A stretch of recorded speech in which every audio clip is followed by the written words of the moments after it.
माँ शारदे को नमन। यहाँ उपस्थित सभी सम्मानित मंच कवियत्री सभी को मेरा नमस्कार, शुभ संध्या। मेरी कविता का शीर्षक है गाय की पुकार, क्योंकि सामने गौशाला है और मैंने यहाँ पे गाय की पूजा होते हुए भी देखी है और गाय को करते हुए भी देखा है। तो कई बार मुझे लगा कि काश मैं इस मूक गाय की मतलब जो भाषा को बोल पा रही हूँ मैं उसे समझ पाती, पर मैंने उसकी आंखों में जो संवेदना देखी है ऐसे लगा मुझे गाय कह रही है। लेकिन मैं गाय की भाषा में मतलब गाय के शब्दों में आपके सामने ये कविता प्रस्तुत कर रही हूँ। गाय पुकार रही रो रो के, गाय पुकार रही रो रो के, आ जाओ अब तुम कान्हा, जीवन दान दे दो मुझको, भयभीत हूँ मैं कान्हा।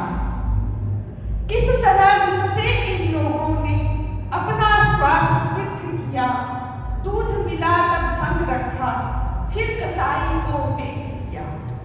बछड़े के हक का दूध संतान समझकर देती थी, पर तुमने तो हे मानव माँ का दर्जा भी नहीं दिया। हमने देखा है गोपाष्टमी के दिन सब गाय को अपने हाथ से घास खिलाना चाहते हैं। वो दिन ऐसा होता है कि शायद आज नहीं खिलाया तो कभी खिलाने का मौका ही नहीं मिलेगा।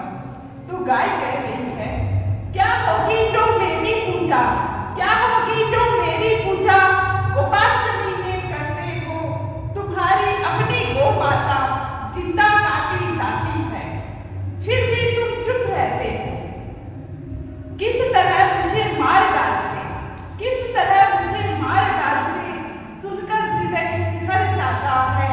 200 डिग्री का गर्म पानी जब मुझ पर डाला जाता है, पीट पीट कर चाबुकों से, पीट पीट कर चाबुकों से नरम चमड़ा मेरा चाहते हैं, लहू लुहान कर मेरे शरीर को पर प्राण निकलने नहीं देते हैं।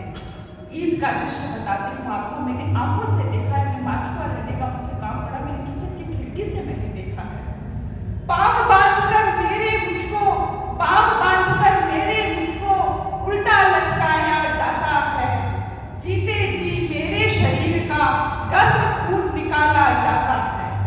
जीवित अवस्था में ही मेरे तन का चमड़ा छीना जाता है, मैं भी एक जीव हूँ जग में तड़पता छोड़ा जाता है। यह कहानी सिर्फ गाय की नहीं है, बैल या कोई भी चौपाई जानवर जिनका हम उपयोग करने के बाद बूढ़े होने के बाद उन्हें छोड़ देते हैं उन पर है। तब जाकर अंत में मेरा शरीर धड़ से अलग किया जाता है, तड़पा तड़पा करके यह प्राण निकल पाता है। इस भूमि में जन्म लिया, इस भूमि में जन्म लिया जो रामकृष्ण की कहलाई थी, कामधेनु यह गाय पुकारे, रक्षा की भीख मांगती हूँ, रक्षा की भीख मांगती हूँ।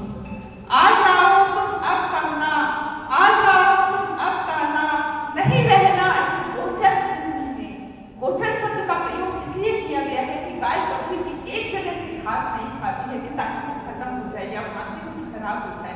गाय चलती है तो चलते चलते जगह जगह से ताकि उस घास को भी कोई नुकसान नहीं। मुझे ले चलो अपने संग, मुझे ले चलो अपने संग, नहीं चाहिए अब ये जीवन।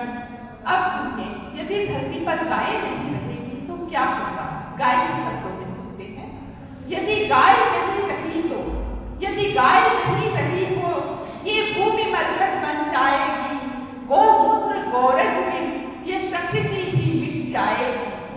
रोम रोम ऑक्सीजन देता है, रोम रोम ऑक्सीजन देता है, गौमूत्र गोबर रोग मिटाता है। नंदिनी प्रकृति साक्षात कपिला हूँ, मैं तेरी ही गौ माता हूँ, मैं तेरी ही गौ माता हूँ। धन्यवाद। बहुत सुंदर, उन्होंने एक रेखा चित्र पूरा